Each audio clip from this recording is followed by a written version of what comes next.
1059 The Region, in partnership with RE/MAX Prime Properties, present On the Market, real estate advice that works for you. Have a real estate question? Call us at 416-335-1059. Tweet us at 1059 The Region or email us at info@1059theregion.com.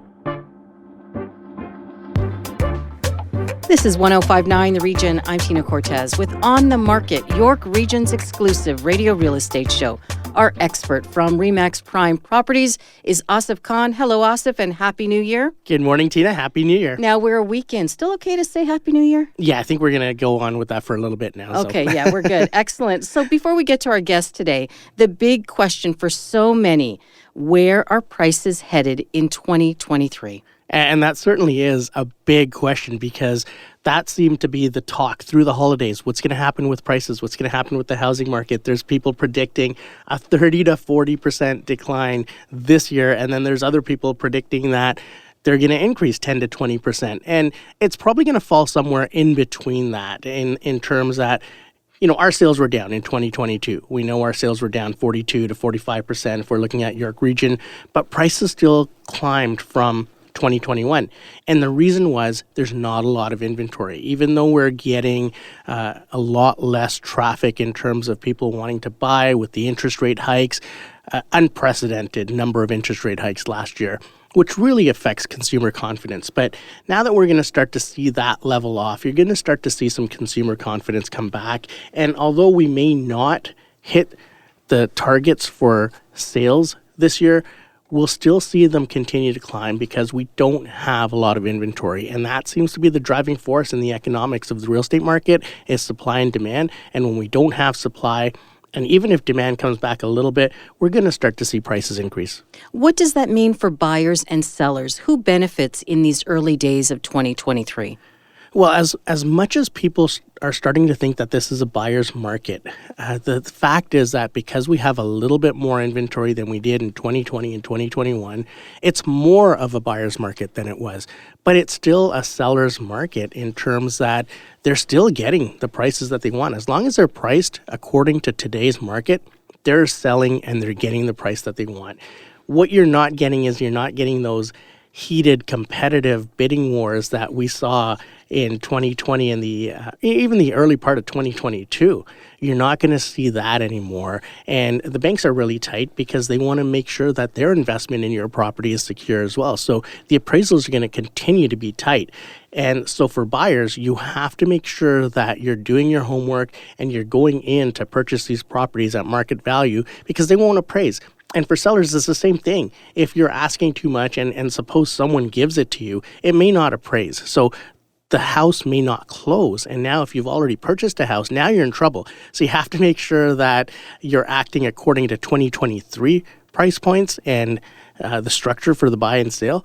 Because if you're going by 2021 numbers or even early 2022, you're not going to achieve those.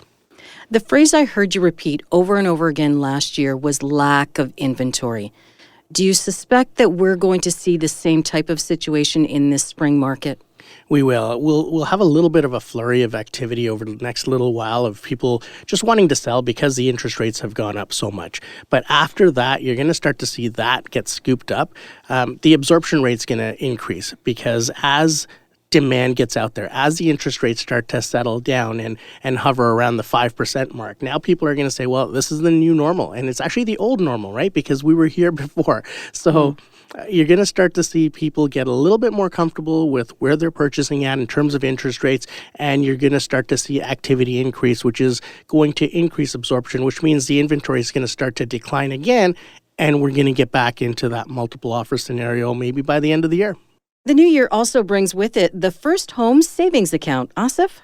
That's right, Tina. And with details is our first guest of 2023, and it's financial planner Zainab Williams. Zainab, thank you so much for joining On the Market. Thank you for having me. Zainab, tell us a little bit about the FHSA. What does it allow buyers to do, and what are the qualifications to have that account set up? Absolutely. So the First Time Home Savings Account will actually be launched on April 1st, 2023.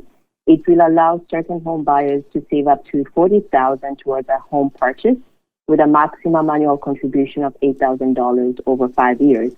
So contributions to the FHSA, just like an RRSP, it is tax deductible, and withdrawals to purchase a first home, including any growth in investments that you've had through this account, is just like a tax-free savings account. It will be non-taxable. So the new legislation confirms that a first-time home buyer can use both the FHSA and the home buyer's plan through their RRSP to purchase their first home, which is fantastic because this was a concern for many people as they had to choose whether to use their RRSPs, which has a limit of $35,000 through their home buyer's plan, or the FHSA, which has a limit of $40,000. At least with this new rule, you can combine the two plans and maximize your down payment. In terms of the home buyer's plan, you'll need to pay it back in 15 years. And if you don't repay your RRSPs back, it's included into your actual taxable income. While with the FHSA, if you don't end up using the funds, the plan must be closed at the end of the 15 years after the plan was opened, or the end of the year you turn 71 years old. So any unused balance in the plan can be transferred into an RRSP without affecting your RRSP limit, or withdrawn on a taxable basis. For the listener out there who is that first-time buyer, what is their first step? Who do they talk to first? I would say for the listener who's a first home buyer, they definitely need to speak to a financial planner to verify what exactly does it mean for me in terms of using my RRSP or opening up this first-time home savings plan. Because we have to take into consideration that it is $8,000 a year that goes into your FHSA, and it will take you about 5 years to maximize it to the $40,000. So it's really a matter of understanding what type of financial planning I should be incorporating now if my goal is to be a homeowner in 2 years rather than the 5-year mark. And Zainab, tell us a little bit about the difference between a tax-free savings account, or the TFSA, which a lot of our listeners are familiar with, and the FHSA. Can you transfer money that you may already have in your TFSA into an FHSA, or is it two separate animals? So it's really interesting that you've asked that, because the tax-free savings account, it is very flexible. You can use the money however you want, whereas the FHSA, you're using the money as a down payment towards your house. And if you don't end up using those funds, you'll have to return it back into your RRSP, or it will be taxed. So it makes sense if you've already maximized your tax-free savings account, then you can start using your FHSA. It's just a matter of understanding what is more flexible in your situation and where you've been actually tapping into to get that down payment. The FHSA, of course, when you do invest through it, it is tax deductible. So it's helping you if you are in a certain taxable bracket. Is the FHSA only for first-time buyers? That's an interesting question that I get a lot. In terms of being a first-time home buyer, it means that if you previously owned a home and you've been out of the market for more than 4 years, then you are considered a first-time home buyer.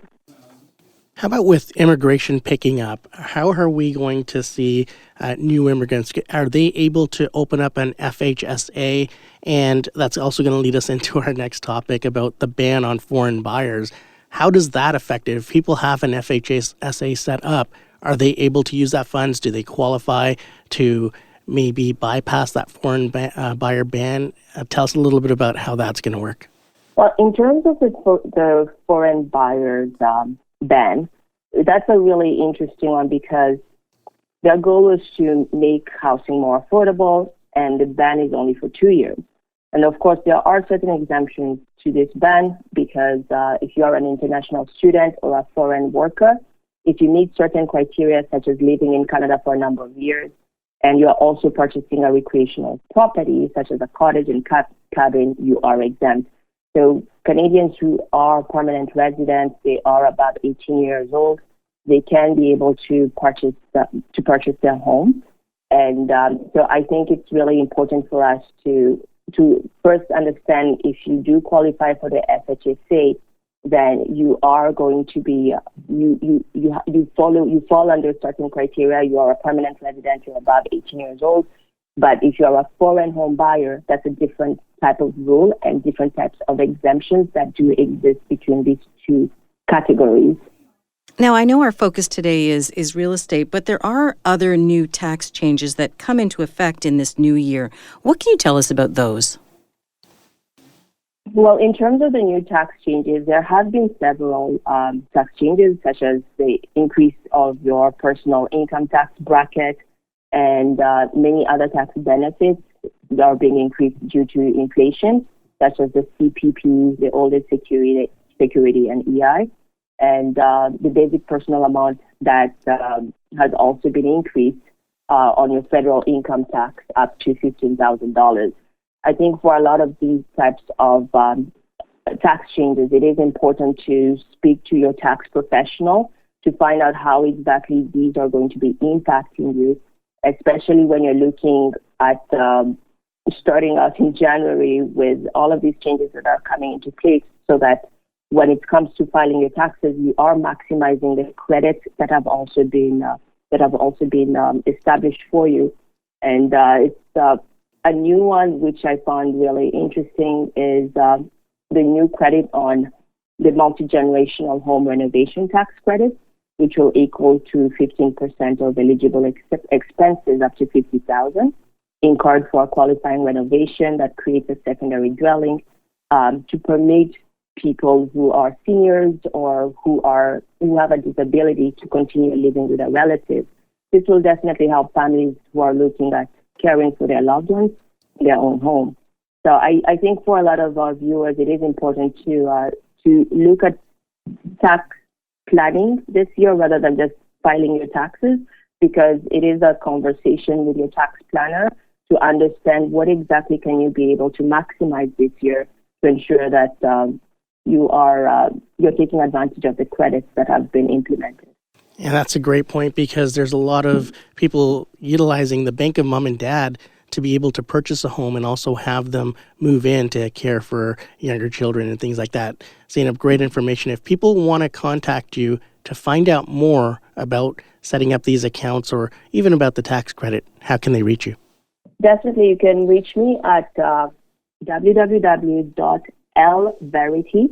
so that's ELLEVERITY.com, or email me at info@lverity.com. Thank you very much for all of that great information. We look forward to talking to you soon. Thank you. It's a pleasure. After the break, a break for renters in 2023? Well, not so fast. That story is next. This is On the Market on 105.9 The Region. Stay with us. Need to connect with Asif Khan from RE/MAX Prime Properties? Call him 416-985-KHAN. That's 416-985-5426. Or email asif@thehomeshop.ca. Now, back to On the Market on 105.9 The Region. Welcome back to On the Market, York Region's radio real estate show. Over to my co-host and our real estate expert, Asif Khan from RE/MAX Prime Properties, with today's next guest. Asif. Thank you, Tina. Joining us is Xerxes Bharucha. Xerxes is from Key 2 Real Estate and Key 2 Rent. Xerxes, welcome to On the Market. Thank you for having me, Asif and Tina. Xerxes, I know you guys do a lot of rentals and property management in terms of servicing your rental clients. What's happening out there in rentals right now? We're hearing reports that one-bedroom condos are now going for almost $2,500 to $3,000 in Toronto. Yeah, absolutely, Asif. It's quite amazing what's happening out there. If you've invested in a property, and as Asif was mentioning, in downtown Toronto, specifically condos, we're seeing those one-bedroom rents and 1+10s and 2 bedrooms really take off. I mean, if you look on a year-to-year over average, I mean, they're up over 20% year over year. I think with the qualifications, with the increase in the interest rate, what's happened is it's forcing more people to rent.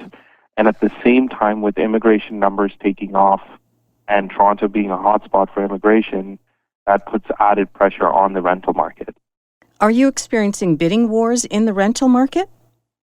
We definitely are. We're seeing that a lot. If depending on the property and the location and the timing of things, you really have to be on it as far as if you're representing a tenant is concerned to get to the property in a timely manner and get those documents into the landlords. And Xerxes, with that competition, it makes it really harder to rent a home. I mean, some people are saying it's harder to get a rental right now than to qualify for a mortgage in terms of paperwork and qualifications. What are you finding in terms of who's renting these properties? Because it's not the same type of demographic that used to be renting these properties. So you're absolutely right, Asif. We're seeing people, I mean, the landscape has changed completely. I was mentioning this to someone else the other day, previously about 10, 15, 20 years ago, you'd be in a situation as an immigrant coming to this country, you needed Canadian experience to get a job, and, it would take you a while to get your feet wet, so to say. In today's day and age, I'm getting calls from overseas, referrals from clients overseas where they haven't even stepped foot into Canada. They have a job with no probationary period, and they're making a very healthy income. And so landlords are looking for people who have healthy income, very healthy credit, they're looking for those that quote unquote ideal family or ideal tenant who is extremely well qualified from a financial and has good credit history. And some landlords are even taking into consideration credit history from other countries versus locals. So with so much competition, how does someone looking to rent gain the upper hand? That's a great question, Tina. So what we found is having one agent represent a client is really healthy, especially someone who knows the rental market and who's giving tenants options and showing them different types of properties or different locations that are convenient to the tenant, making sure that all their documents are in place ahead of time before they go out. As I mentioned, it's such a bull market that you go and see a property, and while you're in the elevator coming down from the condo, you get a notification saying is there an offer on the property. Wow. So you really have to be prepared, and then making sure that you have an experienced agent who's going to, shape your offer and present your offer in a very professional manner. And Xerxes, with immigration hitting record numbers, not only in Canada, but in Ontario, and the majority of the people moving to the GTA for jobs or family reasons, where are the units going to come from? Because we're already in a crunch for rental units. Where do you see the relief for renters? Absolutely, Asif. You're bang on there, and that's the question everybody's pondering. With the immigration numbers being as high as they are, and then with the federal government announcing in 2022 that the numbers were only going to increase from here, we are in a situation in which we are going to be in a very, very tight rental market over the next, I'd say, 10 years, unless something drastically changes. We are seeing more and more pre-constructions coming on the market, but then when you have a pandemic and supply chain issues causing delays, that doesn't help the situation. I think with the provincial government allowing people to make laneway housing or legalizing basement apartments, that's going to help a little bit, but it's not going to alleviate all the stress on the rental markets. I think that investors who have invested in properties outside their principal residence are going to see a great dividend return on their investment properties over the next decade. Now, in terms of the rental market, is there a type of property that is hotter than another, whether it's an entire home, a basement apartment, or a condo? I think it all goes back to what we've been all chasing as buyers or tenants over the last 20 years, which is close to transit lines. I think given the amount of time it now takes to get from the suburbs into town by car, and it's only going to increase because the infrastructure is not there. So what we're going to see is properties, condos specifically, on the subway line or easy access to a streetcar downtown is going to gain a lot of traction. and also houses in the suburbs that are close to a GO train station. They're going to have a lot of competition as far as tenants are concerned as well. And Xerxes, let's talk a little bit about short-term rentals, or Airbnbs to be specific. Lots of condo corporations have now banned them. The City of Toronto is looking at regulations for Airbnb. What are you hearing about short-term rentals, and is that a solution or is that a detriment to the rental market? I think in the long term, it's not necessarily helpful. I think we need it, given the amount of, with immigration comes a lot of, I would say, travel. And so, you need that market there. However, it is taking away from the long-term tenants who are coming here in huge numbers. And the local population is growing at a rate where people need more space as well. The houses are not necessarily being built with as much land around them, so people want that space. But it's only causing more and more pressure on the rental market. So when you have properties that are taken away from the long-term rental market and dumped into the short-term market, where landlords are charging a premium, so to say, for the short-term rental, it's not going to help the situation anymore. And, regulations definitely need to be in place to make sure that those tenants have a decent living space while they're using the space. Is there an area of the GTHA where rent is at a premium or there is very limited rental inventory? We're seeing a lot of, overall, I would say the general market is down as far as rental properties are concerned. We're seeing year over year from Q3 2021 to Q3 2022, we saw 25% less listings throughout the GTA.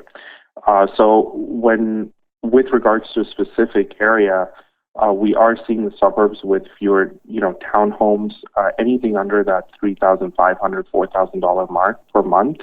We're seeing huge amounts of competition with that. And then people who've been in those properties, specifically the ones older than November 2018, don't want to let go of their rental rates. Xerxes, I know you guys do a lot of property management for your landlords, and with inflation increasing at the rate that it has, and the rent control guidelines dictating how much a landlord can increase their rent, tell us a little bit about rentals from a landlord's perspective and what you're hearing and seeing. That's a great comment, Asif. I mean, we've seen the government's happy to announce that we've seen inflation, above 6, 7, 8, 9% year over year. But they tell landlords that they can't increase their rent over 2.5%, and at the same time they're announcing that that's a record increase. Overall, this is going to catch up over time. If landlords are not incentivized in order to produce, quote unquote, more affordable housing to tenants, more and more landlords are not going to get into the game to rent. I think the fact that the provincial government changed and created a line in the sand to allow properties after November 2018 to not have restrictions on rent increase guidelines, that has helped certain landlords, especially in the new construction, and incentivize them to invest in new construction, and we're going to see those coming online over the next couple of years. But if that trend continues where they keep putting rental caps on things, landlords are not going to be incentivized to produce that more affordable housing for tenants, which is just going to increase the crisis. Xerxes, I'm sure you've piqued the interest of a lot of our listeners today. If they want to contact you and learn more about the rental market, how can they do that? Absolutely. They can reach me at my email at xerxes@teamrajpal.com or my cell number at 647-249-7051. Thanks so much for joining us today. Thank you, Asif. Thank you, Tina. Thank you. And when we come back, your questions for Asif Khan. This is On the Market on 105.9 The Region. Stay with us. Need to connect with Asif Khan from RE/MAX Prime Properties? Call him 416-985-KHAN. That's 416-985-5426. Or email asif@thehomeshop.ca. Now, back to On the Market on 105.9 The Region. Welcome back to On the Market. Time now for your questions for Asif Khan. And we begin with Thomas in Markham. He wants to know if you think that with the change in the market, that when he submits an offer on a home, that there is a greater opportunity for conditions, including a home inspection or financing.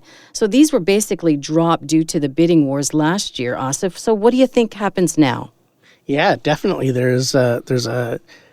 Conditions are back, to be quite honest. And what you're going to see now is a lot of people are including that home inspection condition. They are including the financing condition, and the banks want you to include that financing condition because they want time to do their due diligence and make sure that the house is going to appraise. So what this has also done is a lot of the banks have sped up their appraisal process in order to make sure it's done within the 5 days or so of you putting in this financing condition.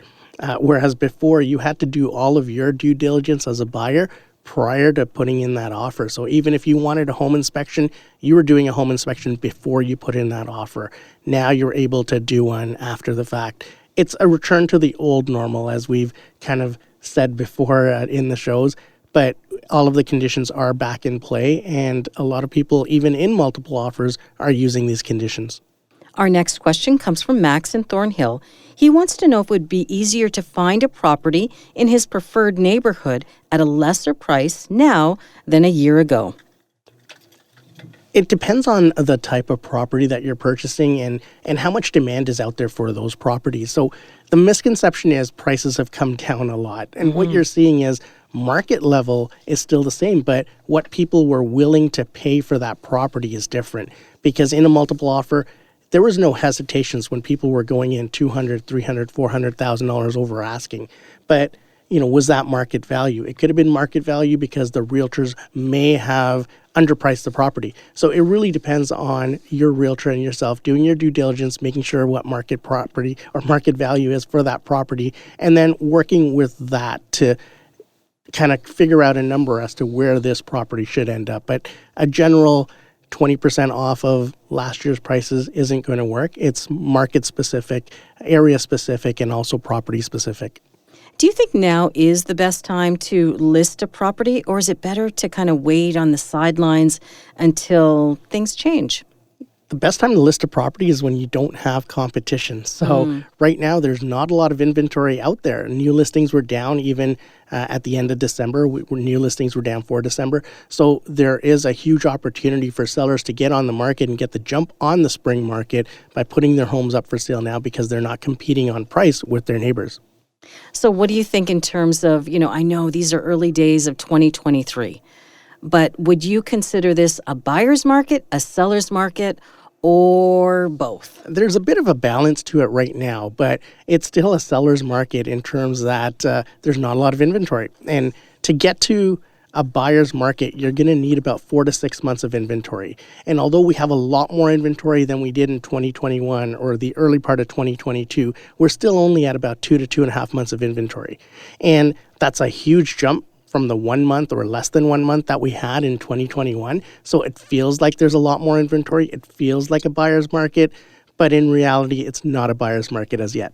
What about those sellers who are listening right now and saying to themselves, you know what, I missed the boat. I could have sold my home a year ago for a lot more than I could sell it for now. What do you want to say to them? It's the way the market goes. I mean, there's going to be times where you can maximize your return on your investment, and there's going to be times where I think what happened was a lot of sellers were spoiled during the heated market where they were getting $200,000, $300,000, $400,000 over asking. We may get back to that in a few years, maybe even by the end of the year or next year. We're going to start to get bidding wars and multiple offers back again because the demand hasn't gone away. It's now become pent-up demand. And what we've seen in the past when this has happened is that pent-up demand at some point just explodes and they start absorbing the inventory that's out there, causing more strain on the supply chain. So when that happens, you're going to start to see these bidding wars come back again into play. If you see a lot of sellers right now holding on to properties that they don't have to sell. And if they don't have to sell, they're just saying, I don't need to move anywhere, so I'm just going to hold on to this property. With the rental market the way it is, some people are just renting out their homes, even if they've purchased something else, because they're getting a lot more in terms of rentals than they would have in the past. It's only the people that are stretched to the limit with the interest rate increases, if they're on variable, if they have really high home equity lines out there. Those are the people that are being forced to sell, but there's not a lot of out there. So in early 2022, I don't think anyone could have predicted what happened in the real estate market at that time, right?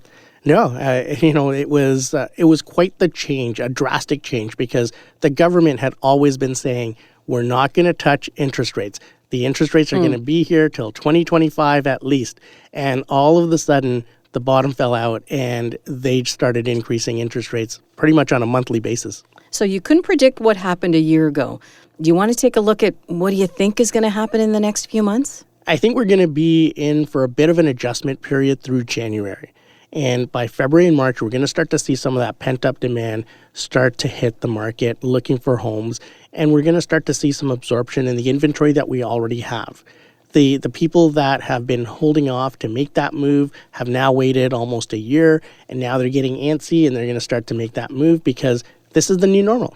And it's not going to change. You're not going to see those 0.5% or 1% interest rates that people were getting on variable. But you're going to start to see some activity because the 5% rates or so for fixed are going to be here for a long, long time. And they had been here for a long, long time until the government had to step in during the pandemic period and lower those as an incentive. As a reminder, if you have questions for On the Market, hit send anytime to info@1059theregion.com. But Asif, if our listeners prefer to contact you directly, how can they do that? Tina, they can always contact me at 416-985-CON. That's 416-985-5426. If you missed any part of our show, go to 1059theregion.com or wherever you get your favorite podcasts, including Apple Podcasts, Spotify, Google Podcasts, Amazon Music, and Audible. I'm Tina Cortez. Thank you for listening. Need to connect with Asif Khan from RE/MAX Prime Properties? Call him 416-985-KHAN. That's 416-985-5426. Or email asif@thehomeshop.ca.